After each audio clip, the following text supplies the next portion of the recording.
caso moçambicano, e quando eu digo caso moçambicano, de novo, estou a dizer norte de Moçambique, estou a dizer particularmente a província de Cabo Delgado, é uma experiência trágica.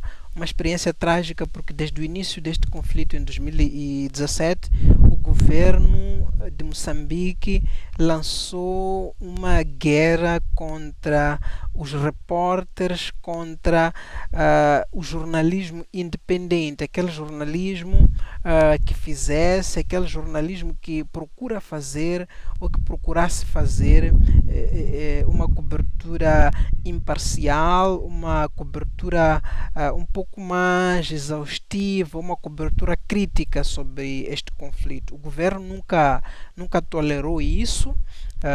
Pelo contrário, lançou uma série de ameaças, de perseguições, de detenções, até de sequestros de jornalistas que procuravam fazer a cobertura desta guerra de Cabo Delgado. É célebre, devem conhecer este caso de Amade Abubakar. Amade Abubakar é um repórter, trabalhava para uma rádio comunitária num distrito chamado Macomia, na parte central da província de Cabo Delgado. Ele foi detido por militares em janeiro de 2019. Quando ele foi detido, não estava armado. Quando ele foi detido, não estava a disparar para ninguém. Quando Amade Abubakar foi detido, ele não representava nenhuma ameaça para qualquer que fosse a pessoa. O que Amade Abubakar estava a fazer quando foi detido por militares era entrevistar comunidades que acabavam de chegar à vila do distrito de Macomia, vindas de aldeias na parte costeira do distrito. São comunidades que estavam a fugir da guerra nessas aldeias. Por quê? Porque os terroristas, os insurgentes, acabavam de protagonizar mais ataques.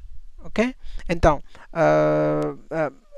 fazer jornalismo de guerra, mas um jornalismo crítico, um jornalismo imparcial, um jornalismo independente, ou, dito de outra forma, um jornalismo que recusasse a narrativa oficial do governo sobre o conflito e, portanto, apresentasse uma alternativa, ou uma narrativa alternativa sobre este conflito. Esse jornalismo foi declarado pelo governo do meu país, lamento, como crime, como criminoso, e como tal foram estas perseguições, as detenções. Existe este caso trágico de um repórter, também de uma rádio comunitária no distrito de Palma, em Cabo Delgado, um repórter chamado Ibrahim Mbaruco, foi sequestrado por militares no dia 7 de abril de 2020. Quando ele foi sequestrado, a última mensagem que ele conseguiu mandar para colegas é que eu estou cercado por militares. Desde 7 de abril de 2020 até hoje, janeiro de 2023, não se conhece o paradeiro deste repórter. Eu próprio já fui proibido de trabalhar em Cabo Delgado. Nessa altura ainda não tinham iniciado as detenções, 2018, creio que sim, é o segundo ano do conflito. Nessa altura, a arma de arremesso que os militares, o governo usava era exigir guias de marchas a jornalistas. Foi-me exigida essa guia de marcha, mas ninguém me dava essa guia de marcha. A polícia dizia, vá ao governo pedir a guia de marcha, ia o governo por sua vez dizia, vá a polícia levar guia de marcha. Ninguém me dava.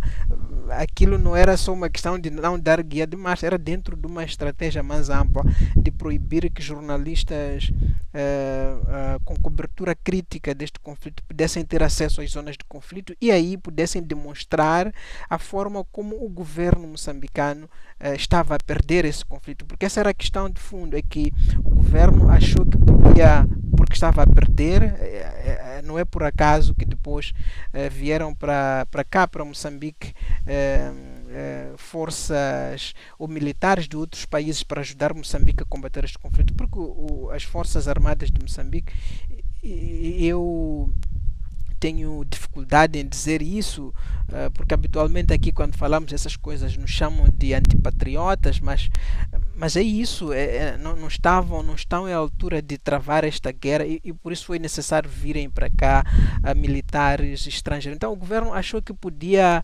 esconder as derrotas que estava a verbar no terreno, com militares a serem mortos, a perder aldeias, e a forma que achava que podia fazer isso era bloquear o acesso para jornalistas.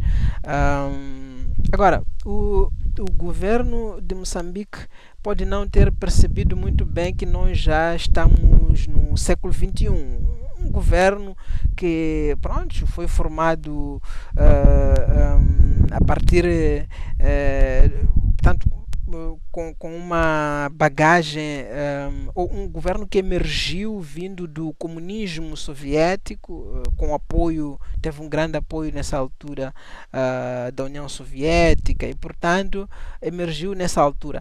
Não compreendeu agora que estamos no século XXI e uma altura em que o jornalismo não fica apenas refém das fontes oficiais.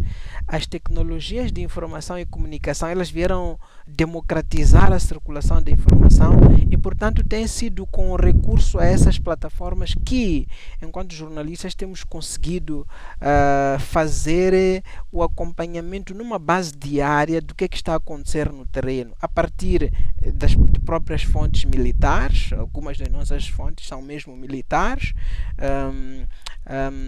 a partir de fontes do governo, e até a partir de fontes da comunidade que estão naquelas zonas que estão a ser atacadas. Então, tem sido a partir dessas fontes e outras formas de investigação que nós temos conseguido saber e, por isso, retratar, divulgar o que está a acontecer no terreno. Quando o governo se apercebe que a estratégia de proibir o acesso físico de jornalistas a estes locais não estava a surtir efeitos, porque nós estamos a conseguir obter informação sobre o conflito, o curso do conflito, por outras vias, o governo começa aí uma outra frente dessa guerra contra o jornalismo, uma frente de desacreditar os jornalistas, esses jornalistas e independentes, com coberturas ou abordagens imparciais sobre o conflito. Então o governo começa a desacreditá-los, começa a chamar esses jornalistas de nomes.